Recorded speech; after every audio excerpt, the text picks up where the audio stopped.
जम्मू काश्मीरमधल्या दहशतवादी हल्ल्यात जीव गमावलेले संजय लेले आणि दिलीप देसलेंचं पार्थिव मुंबईमध्ये आणलं। थोड्याच वेळात अतुल पुणे आणि हेमंत जोशी यांचं पार्थिवही मुंबईत आणलं। पहलगाम हल्ल्यामध्ये मृत्युमुखी पडलेले नौदल अधिकारी विनय नरवाल यांना नौदलाकडून मानवंदना। पत्नी हिमांशीचा आक्रोश ऐकून संपूर्ण देश सुन्न। दिल्लीमध्ये तिन्ही सेनेदल प्रमुख सीडीएस यांची संरक्षण मंत्र्यांची बैठक। सेनेदल प्रमुखांनी बदला घेण्याचा पर्याय सुचवल्याची माहिती। कोणत्या पद्धतीने बदला घ्यायचा यावर चर्चा।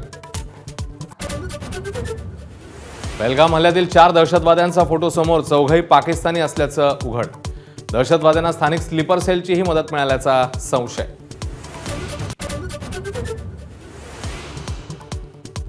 पहलगाम हल्ल्यानंतर सर्व दहशतवादी रात्रीच पाकिस्तानात परत गेल्याची शक्यता। 40 मिनिटं बेधुंद गोळीबार करून अतिरेक्यांकडून 26 जणांची हत्या।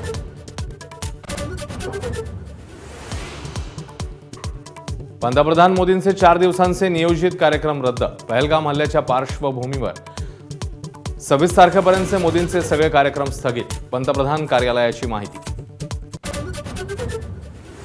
पहलगाम हल्ल्याच्या पार्श्वभूमीवर दिल्लीमध्ये संध्याकाळी कॅबिनेट सुरक्षेची महत्त्वाची बैठक। तर कोणत्याही परिस्थितीत हल्लेखोरांना सोडणार नाही, संरक्षण मंत्र्यांचा इशारा। पहलगाममध्ये 4 दहशतवाद्यांचा गोळीबार, कॅमेऱ्यामध्ये कैद। हल्लेखोर आदिल गोरी आणि आसिफ शेखची ओळख पटली। लष्कर-ए तैयबाचा कमांडर सैफुल्ला कसुरी उर्फ खालिद हा हल्ल्याचा मास्टरमाइंड असल्याचं माहिती। पाकिस्तानच्या रावळकोटमध्ये हल्ल्याचा कट रचला गेल्याची शक्यता। पहलगामच्या हल्लेखोरांना सोडणार नाही, भारत सरकार दहशतवादासमोर झुकणार नाही। अमित शहांची एक्स पोस्ट चर्चेत। भारत मोठ्या कारवाईच्या तयारीत असल्याची चर्चा। शहांनी रुग्णालयात जाऊन केली जखमींची विचारपूस। पहलगाम हल्ल्याची पहिली दृश्य एबीपी माझावर। बैसरन व्हॅलीमध्ये पर्यटकांवर झाला अंधाधुंद गोळीबार। 40 ते 50 राऊंड्स फायर।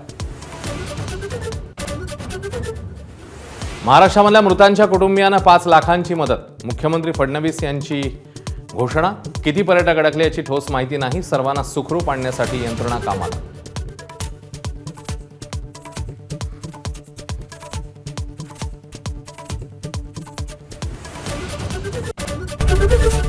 एबीपी माझा, उघडा डोळे बघा नीट।